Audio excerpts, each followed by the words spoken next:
All right, guys, so now let's do the back cargo light. You could say some call it luggage lights, some say cargo light, others will say just dome light because it's still in the back, but this is for the actual cargo area. Get a flathead, and then you can see some little openings. So right here, you just simply pry in. How about that simple? You could turn it off. Just put your finger, pull this out. If it's been on for a while, be careful, it might be hot. Set aside, and then what we're gonna do here, we're gonna grab our L-31mm, and we're gonna get one of these bad boys in there. You're gonna keep one as a spare.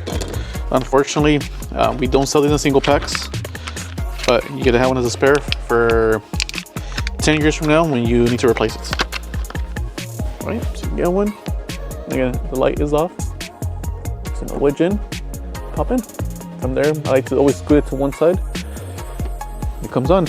So again, you could adjust the bulb. Right now it's lined up right in the middle.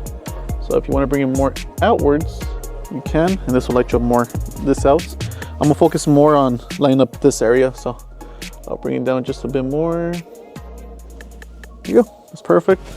Just get your cover back on and press on. You'll hear that nice pop feel. You're good.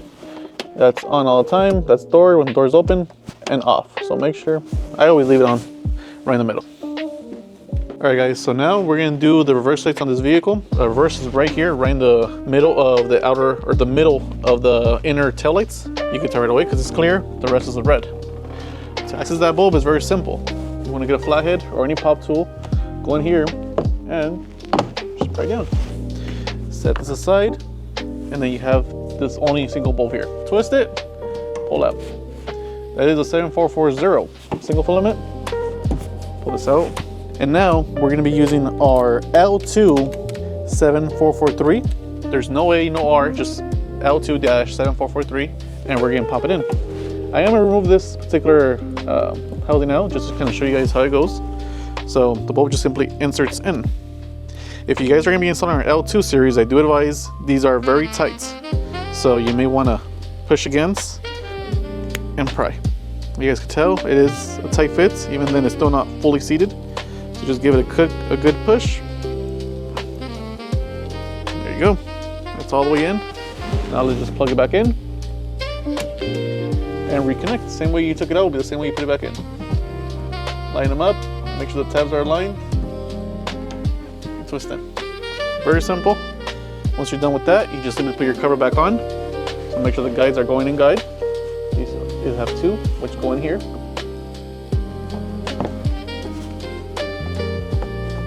And then you just simply push in and you're done. That's simple, guys, for the reverse lights. All right, so now we're gonna do the turn signal and the brake light. So on this one, it's all red, so you can't really tell which one's which, but when you turn on your emergency lights, you can tell which one's the one that's flashing. That's your turn signal, which is gonna be the upper, and the bottom is the actual brake. To remove this, to access those bulbs, you do have to remove the whole entire tail lights. You remove this Phillips head out, set aside, and then you could probably do it with your hands, or if you want to get a flathead, you also could. I'm going to be using a flathead. Simply just push in here, it comes out. It's very simple.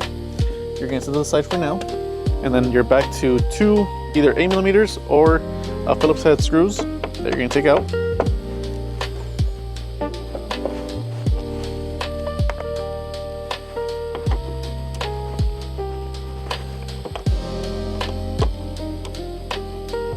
All right, once you have taken those out, you just simply push out. It comes out that simple. So what I recommend you do here before you proceed forward is activate your emergency lights so you can physically see which bulb is flashing and you can know where exactly the turn signal is. So again, the top is a turn signal, which is this bulb. You just simply twist counterclockwise and pull the bulb out. Take that out and you set aside for now. We're going to be using our L2-7443A. It is an amber color.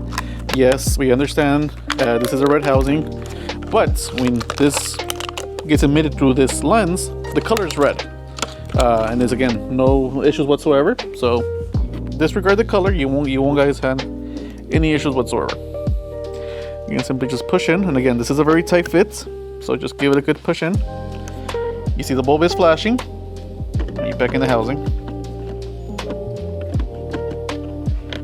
All right. Then we do the bottom one, which is the brake light. This one we're using our L2-7443 red. The red color you cannot put for the turn signals. On this vehicle, you will experience hyperflash. The technology is different for the brake lights compared to turn signals. So the red is more intended for just brake lights, okay? So part number L2-7443R. And that, any way you want to plug it in, you're fine. That simple. From there, just gonna go back in the housing, line up the 3 tabs, twist in. That simple. From there, when you go back to reinstall this, you have 2 clips that you want to align, which are going to be on the actual frame of the vehicle, or sorry, on the body. Push those in first, you get a nice pop feel. From there, you're going to want to put back your 2 Phillips heads screws back in.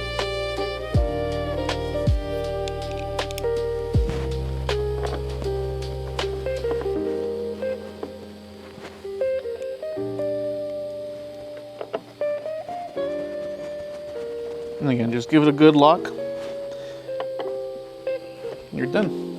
From there, you get your plastic trim piece again. You want to insert these first. So make sure those are aligned. Press in. That's it. Get your other screw, Phillips head, and you lock it in. That's it. You guys are done with the brake lights and the turn signals. One thing I did want to mention, we do have another option that you could put in here. That is our T3-7443A. That's an extremely bright bulb.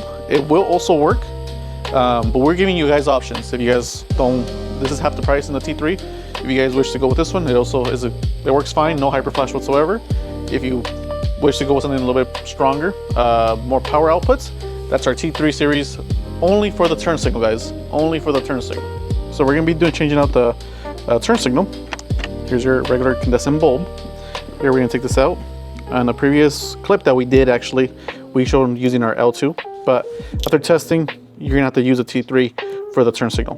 And again, the reason why we're doing this is because the T3, to do front and rear, you have to use T3. If you use L2 for the rear and try to put the L2 in the front, you get hyperflash. If you do L2 in the rear and T3 in the front, hyperflash.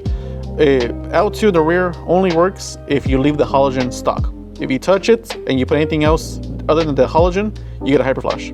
So if you want to run front and rear, we recommend that you order our T3-7443A as an apple, and you need 2 pairs, one for the rear, one for the front. As far as installing, again, same concept, lamp the tabs, which I am having a hard time. There we go. In and then twist. Once it's twisted in, you just go back in the housing and push in, or line up the 3 tabs, push in, nice snap.